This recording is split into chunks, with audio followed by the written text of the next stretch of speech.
Welcome back. In today's video, we're going to be talking about the bullish secret roadmap and revealing the bullish trade on Bitfarms. Now, let's be really freaking clear, okay?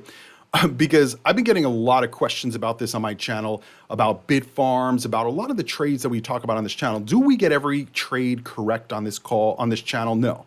But we are correct more often than not. In the middle of 2025, we saw this chart, specifically the double bottom pattern on Bitfarms. And by the way, we've been following Bitfarms for well over a year, right? Since early, I think 2023, maybe even earlier than that. But we've been following Bitfarms for quite a long time and really trying to figure out what they were doing, specifically when Riot Platforms tried to acquire Bitfarms, and Bitfarms is like, no, not happening. We're not going to let you acquire us. And that was really interesting to me because it told me that Bitfarms knew what they had and they had a really good product. And then in the middle of 2025, we saw this double bottom forming. And this double bottom clearly was forming because Riot Platforms was selling some of their stake in Bitfarms, causing, more downtrend in the market. But then we heard about the stock buybacks. And the stock buybacks told us in the market that the market was going higher. Now, here's the deal. At this point in time, at the end of 2025, I have significantly reduced my position in Bitfarms, as many other people have done as well. Because whenever you see an almost 10x move in anything, in a crypto, in a stock, it's usually a good signal to take some profits out of the market, right? Take some of that off the table. And in today's video, we're going to be exploring a little bit more in depth where Bitfarms is, where Bitfarms is going, what is the technological advancements that they're going for, and more importantly, is this still a good trade? Because a lot of people, I don't know, they are tourists on this channel, right? They don't really understand the macro view. We're macro traders on this channel. What does that mean? That means that we're looking at the zoomed out picture. This means that we're going to enter at certain points, we're going to exit at certain points, even if we're not in the stock or not fully invested in the stock, or we've taken profits, or we're not bullish in the short term.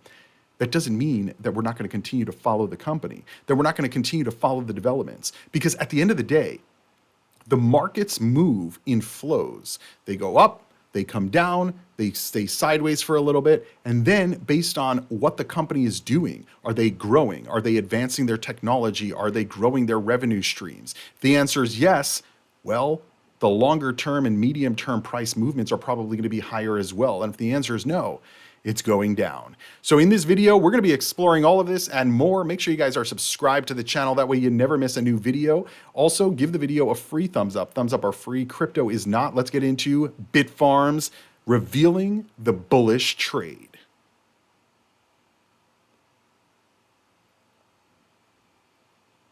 Now, like I said, I want to be really clear that we are here to make money on this channel, okay? And there's nothing wrong with getting in and getting out of an asset, whether you're selling at a loss or selling at a profit. Obviously, we try to go for the profit, right? But that doesn't mean that it's always going to happen that way.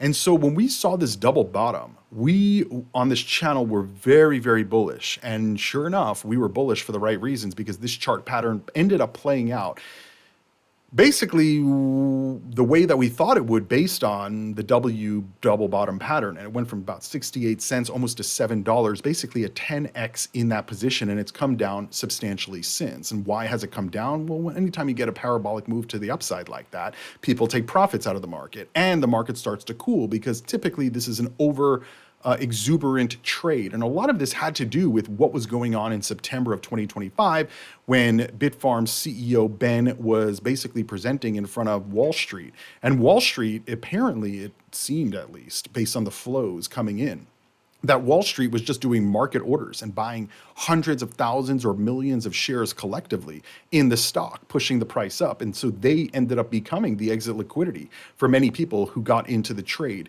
anywhere lower than $1 or $2, right? And we were able to pull money out at $6, $5, $4, $3, $2, and now we're kind of wavering in the mid $2 range. But what else is going on here, right? We have to understand where the technology is and where the technology is going. Because like I said, personally, I have significantly reduced my position in Bitfarms. I've taken profits off the table, and there's nothing wrong with that. Many of you guys have done the same thing. But that doesn't mean that we're not bullish on Bitfarms. It just means that we're taking money off the table, right? I mean, that's how these markets operate. And by the way, Bitfarms is not immune to the Bitcoin price going down, and Bitfarms is also not immune to the AI bubble getting popped. We've seen even more exuberance and euphoria in Iris Energy, Cypher Mining, TerraWolf, Marathon Digital, and then the main AI plays like Palantir and NVIDIA. And these have come down and are potentially still going to be trending down for quite a while.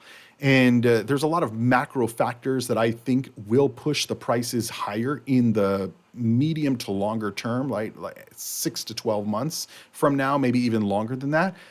But that sets us up to be able to keep an eye on what Bitfarms is doing compared to their competitors, what the chart and the pricing is doing, and then re-enter at much lower prices. I mean, if you sell at $3 and you buy it at $1, you got a pretty good discount, right? If you sell at $6 and you buy at $2, well, you got a good discount. You made a good trade, and that is what this is all about.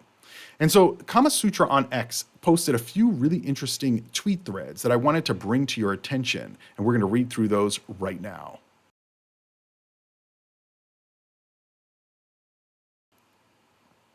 So Kama Sutra on X is a big Bitfarms bull, and he also follows pretty much all the major Bitcoin mining to AI pivot companies. He said on July 22nd of 2025, Bitfarms announced a corporate share buyback program.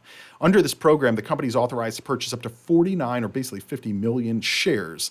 So this program is not based on monetary value, but based on number of shares. As of the middle of November, third quarter results, Bitfarms announced that they purchased back 7.8 million shares. This leaves another 42 million shares to be purchased under the program. And this is from their Q3 release. So they've only used basically like less than 1/5, so basically like 1/6 of their entire share buyback amount.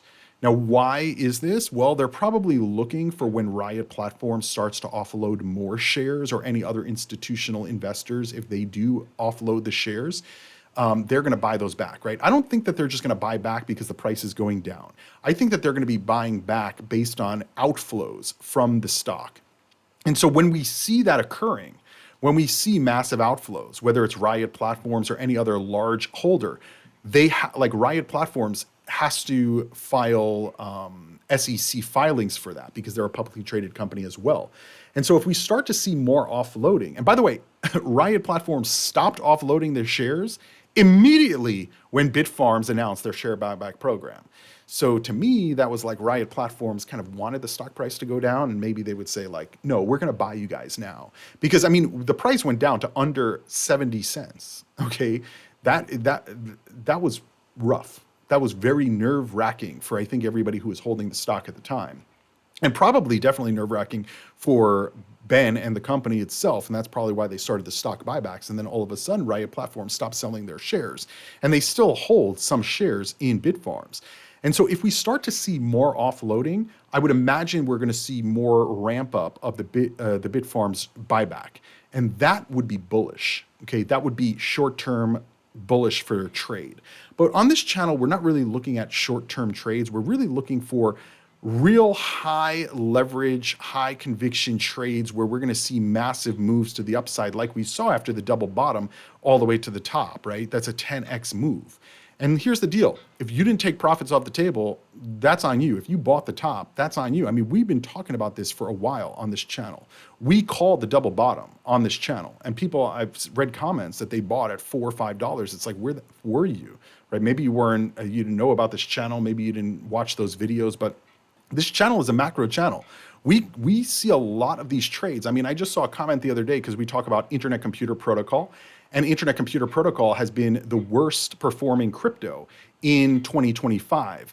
And people are like, well, Cryptoviser, you missed it. You missed it. This was a terrible trade. And it's like, clearly you have been missing what this channel is about, because back in 2023, we called the bottom here in September of 2023 at $2.90. And then we went from $2.90 all the way up to $20. And we called the top there as well on this channel. You can go back and look at my videos from that. And then it's just been coming down ever since, right? Because this was really the macro top in most of crypto in like the mid 2024.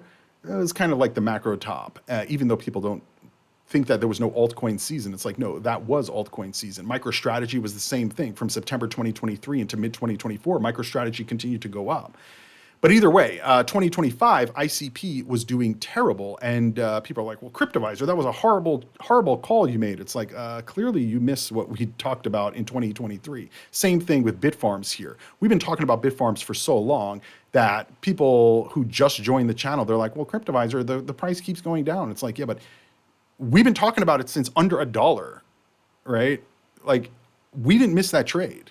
Clearly, you missed that trade. And again, nothing I say on this channel is financial advice. I'm giving you guys my opinion and my analysis on the market. And for that, I think you guys should at least give the video a free thumbs up. So, exiting the position or a large substantial position in Bitfarms for me personally was just taking profits off the table, right? De-risking that trade and kind of resetting. But now there's a lot of bullish sentiment going on with Bitfarms. But in the macro view, this is going to take time. And that brings us to this tweet thread from Kama Sutra.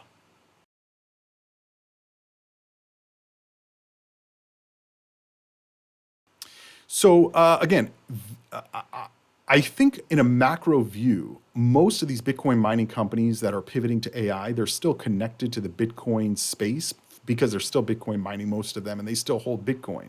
Bitfarms, both, right? And so if Bitcoin comes down, Bitfarms is not immune to a downtrend as well because of the connection to Bitcoin. The other thing is the AI situation. The AI is potentially in a bubble. Iris Energy, Cypher Mining, TerraWolf, Marathon Digital, they have large contracts with some of the large hyperscalers and large AI companies. And it's buy the rumor, sell the news. Like the price on most of those stocks have gone up 10x. And now they've been wavering because it's like, okay, you already have the contracts. We already know about the contracts. What else is next? And if there's really nothing next, and NVIDIA and Palantir drop substantially, all those companies are going to drop, and Bitfarms, because it's a part of this whole category, is probably going to drop as well. And so this is really important to understand from an investment perspective. Because if you're investing, you're not just investing in one specific asset, you're really investing in a category or a subsect of the market that you have to understand how that's performing, because how that's performing is going to have an impact on how the stock is performing. And so right now, what I'm doing is I'm really watching what these companies are doing. And because Bitfarms does not have any large scale partnerships or contracts or leases yet, I think it's inevitable. When? I don't know. I mean, that's really up to the company, really up to their growth prospects, how fast they're able to scale up their operations and build their energy out. And also, more importantly, what these large mega companies like OpenAI, XAI, Microsoft, et cetera, how they're able to get more money to buy more of this data center expansion. And by the way, some of them, like Meta, are trying to build their own data centers, but they may not have the money, the resources, or the power connectivity to do it. So they may end up having to go to a Bitfarms, right? And say, Bitfarms, we need you. And that is the secret sauce. Not we want you, like they're doing with Iris Energy, because Microsoft wants Iris Energy. Google wants Iris Energy. They don't need Iris Energy, because if Iris Energy was too expensive or they said no, these companies are just going to go to one of the other Bitcoin mining companies that pivoted to AI. Now, Bitfarms is setting themselves up so that these companies come to them as the last resort. There's nobody else. So Bitfarms has, and it's not last resort in a bad way, it's last resort in a good way, because Bitfarms has all the cards in their hands at that point where they can charge whatever they want on any conditions that they want. And these companies have to do it because they're the ones who have the energy. They're the ones that have the infrastructure to build out these data centers. And other companies like Iris Energy that are just leasing out their facilities and owning the GPUs themselves, so they own all the risk, all the liability, all the depreciation. That's a huge risk for those companies that are not really going to be able to scale the way that Bitfarms is going to be able to scale. This is my viewpoint on it. I could be wrong, but this is my analysis on Bitfarms versus these other companies.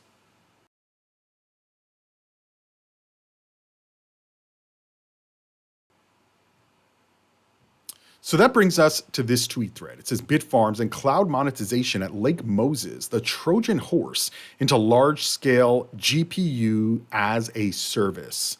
So on November 13th, Bitfarms held their earnings call for Q3 of 2025, and it was their paradigm shift going from Bitcoin miner to AI data center infrastructure player.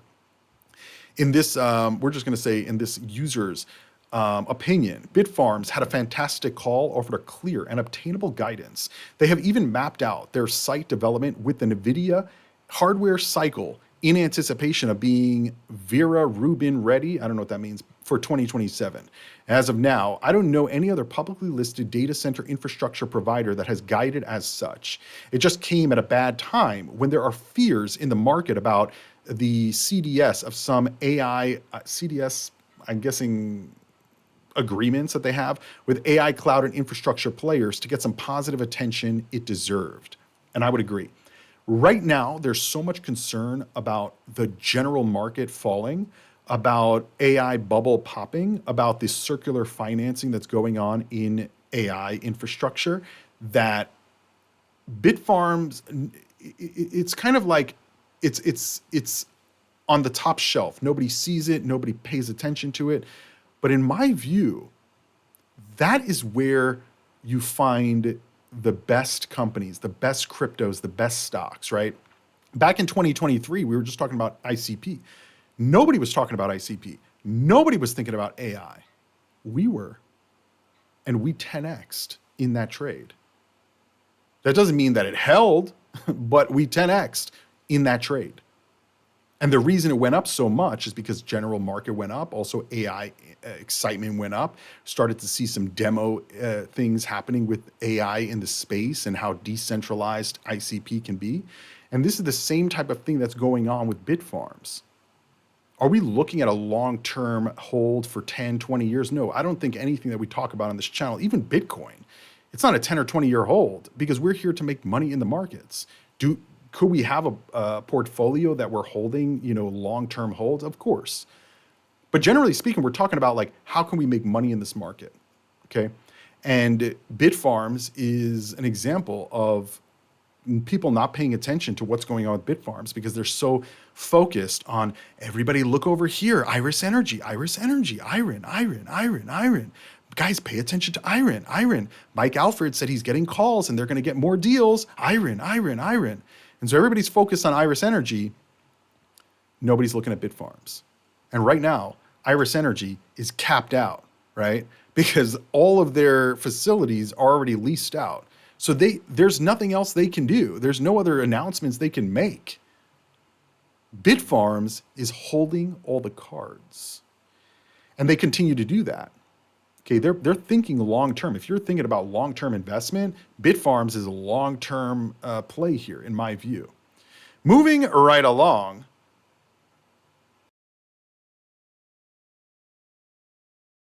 So this user on X said one of the biggest pieces of guidance that was provided in a separate public release was that Bitfarms has confirmed the offering of GPU as a service at their Lake Moses site in Washington state. This is something that I have pressed the CEO, well, this user has pressed the CEO, Ben, about in both of their prior space meetings. And so one of the things that you guys can see, and you can, if you've been following the whole Bitfarms journey, Bitfarms and Ben are very in tune with what the F is going on. And they're using the market speculators and the market bulls and the Bitfarms maximalists like Kama Sutra, probably like this channel. And they're taking and listening to like, okay, these guys are making sense. Like Iris Energy, everybody's focused on Iris Energy. Everybody's focused on these lease agreements. But if they own the GPUs, they own all the risk, all the liability, all of the infrastructure, and there's no risk on Microsoft, right? Microsoft is just paying a specific fee. But if we do something different at Bitfarms, we hold the cards, and that's literally what they've been doing, right? It's playing out exactly as the community of, as they call them, Bitfarmers, has been doing. So they're listening. Meanwhile, In the Iris Energy, it's like, oh, well, Mike Alfred said he just got off a call with very high ranking individuals and that things are happening, things are happening. And it's like, there's a big difference between that and what Bitfarms is doing. And I think this is where Bitfarms is going to win. So this user said, from my AI investment thesis, I would much prefer the ability to monetize up the AI vertical as much as possible. If you can do that as a service, GPU as a service or AI as a service, then you should do it.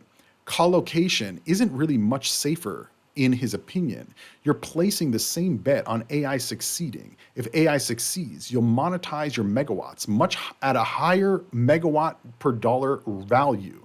If AI fails, then everything will fail, and collocation isn't going to be much safer.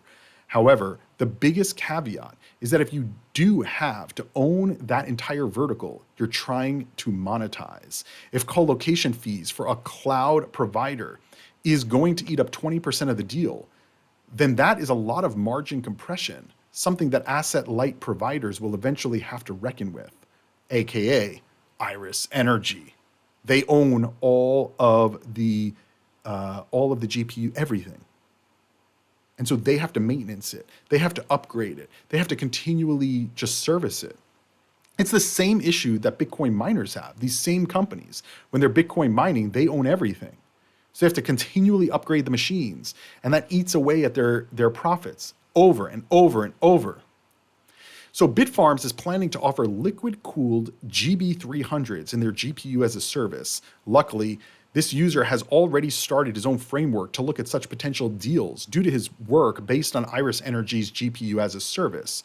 One of them also happens to be based on liquid-cooled GB300s, which makes it very quick plug and play for analysis.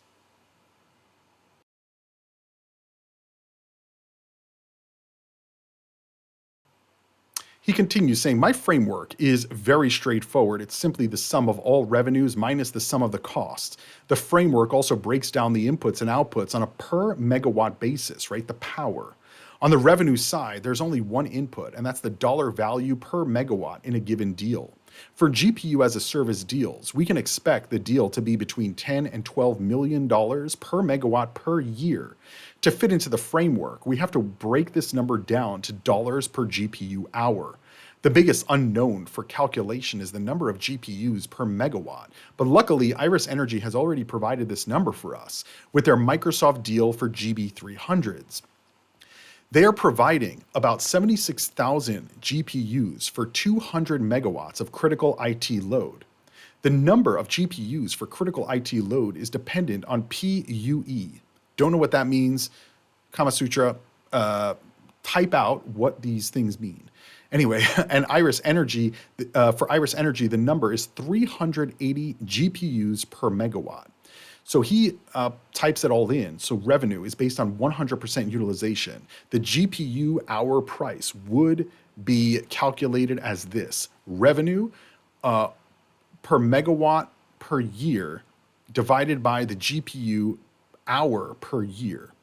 So if you put that all in, it comes out to $3 per GPU hour, $3.30 per GPU hour, and $3.60 per GPU hour. So Iris Energy has also provided these numbers to us. They appear to have gotten a volume discount for 200 megawatts of these GB300s, which works out to be just over $76,000 per GPU.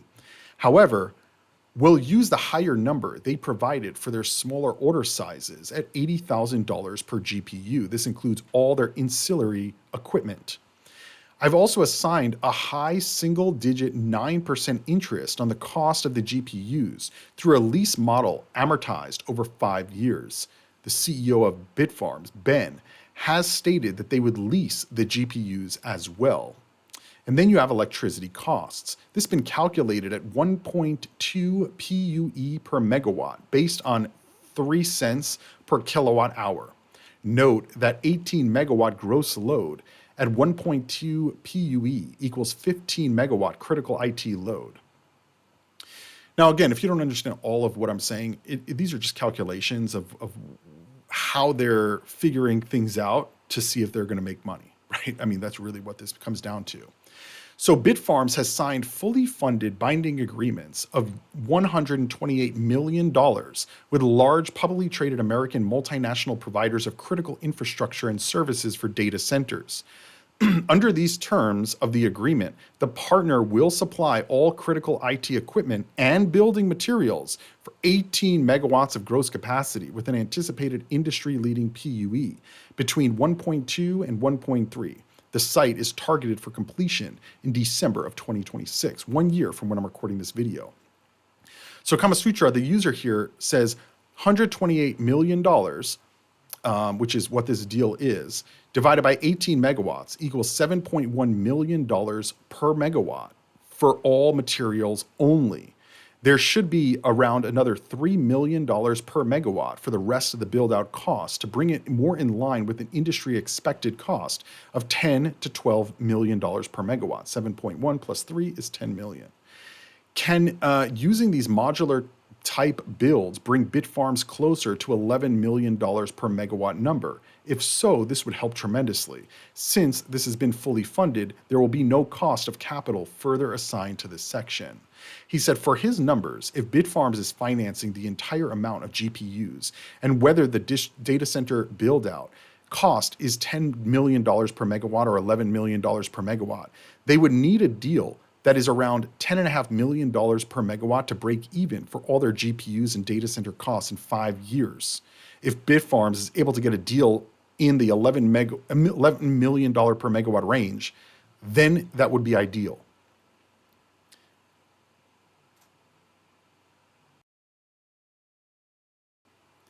But my question is, why even stop there? Why not ask for more? Because here's the deal.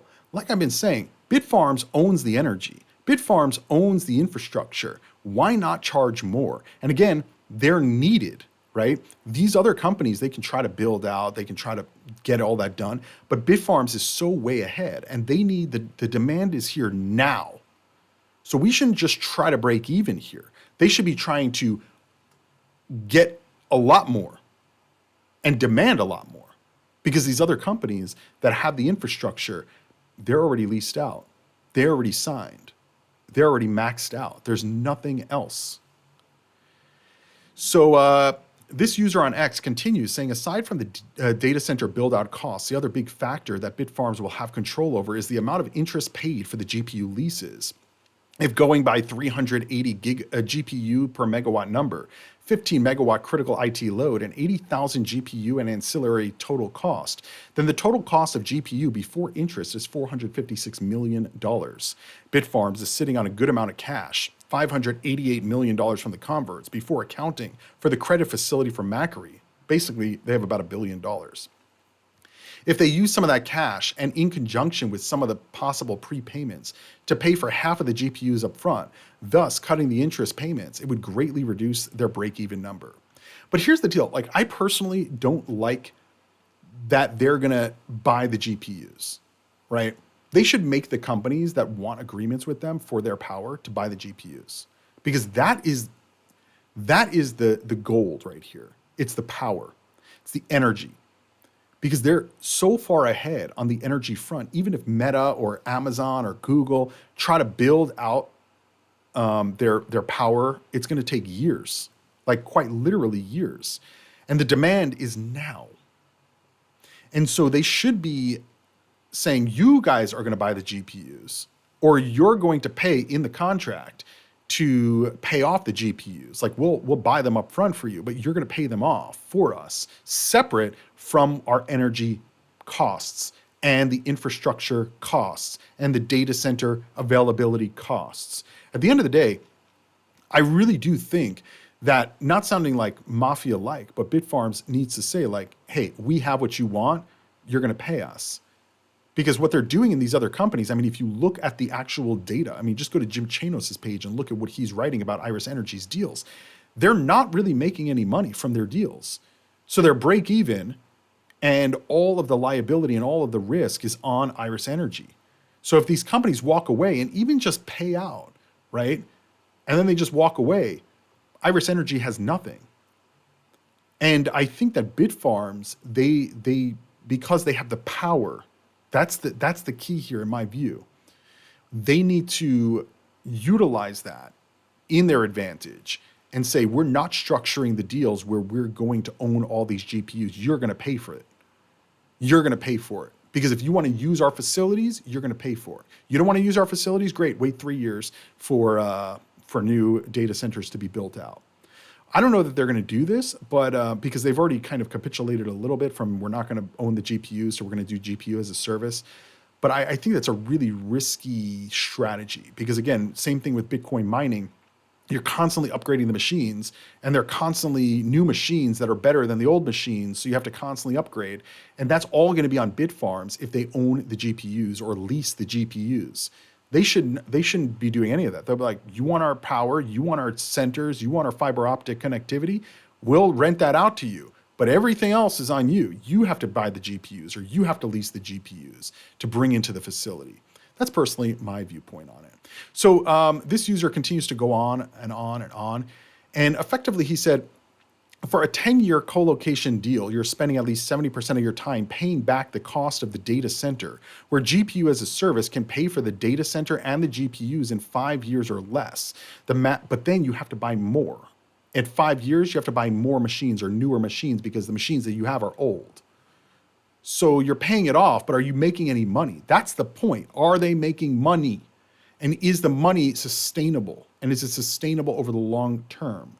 He said the math is so much more compelling for GPU as a service with the caveats that they have to be able to do it and the demand is sustainable long term. By the way, it won't be. The demand today is not going to be the demand in 5 years. Granted, the demand may be the same, but the supply is going to be picked up. So the supply of these data centers, the supply of the power, the supply of the infrastructure, it's being built out right now by all of these companies.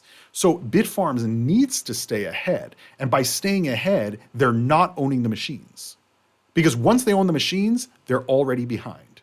Because in 5 years, if they get a deal, in 5 years, that deal maker can go to another supplier, another infrastructure provider, another data center, probably do it for cheaper. And now they have brand new machines. And now Bitfarms is sitting there with power, with a data center and old machines that need to be replaced and no money.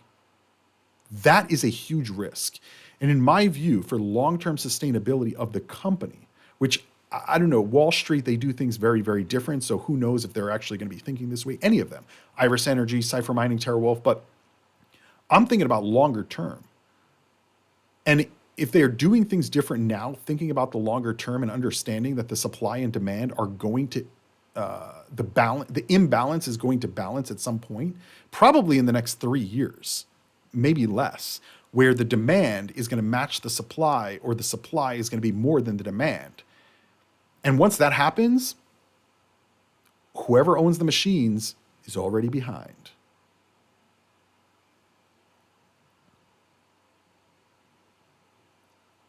Because I want you guys to think about this. Like Iris Energy is right now leasing their facilities and their equipment out to Microsoft, right?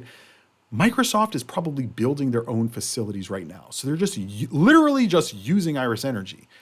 Let's say they're able to get the machine, their data centers built in 5 years, and that's how long their lease is. At the end of the 5 years, now they're going to have brand new facilities, brand new machines that are way 5 years ahead of Iris Energy, and they're going to walk away from Iris Energy, and Iris Energy is going to have nothing. So they're going to go from 100% capacity to zero overnight. And that is what I worry about for all these companies, because then it's just literally going to be a 5-year pump and dump in terms of the stock price, valuation, revenue, and hopefully they'll be able to change by then. But I think that thinking ahead is going to be the key, right? I mean, really, Bitfarms should be looking at themselves as an energy company, not necessarily as an AI data center company or Bitcoin mining company. If they look at themselves as a power company, it's exponential growth and long-term sustainable growth, because these other data centers, they could say, hey, we'll sell you some of the land to build the data centers on, or buy the land next to us to build the data center on, and we'll supply you the power in perpetuity. So I don't necessarily agree with this whole GPU as a service situation. I think it's very, very risky. Short term, yeah, it's going to look great. It's going to feel great. Stock prices will go up because, they're going to have deals with all of these companies.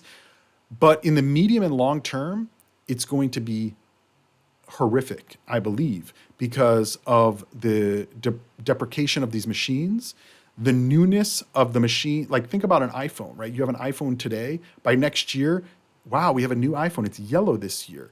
It's brand new, right? I mean, really, the idea is that the new phone is better than the old phone. So 3 years from now, your phone, it's going to be crap because all of the stuff built on it, right? All the apps, they need more power, they need more memory, they need more speed. And it's the same thing goes here for the AI sector, for the GPUs, and same thing for Bitcoin mining.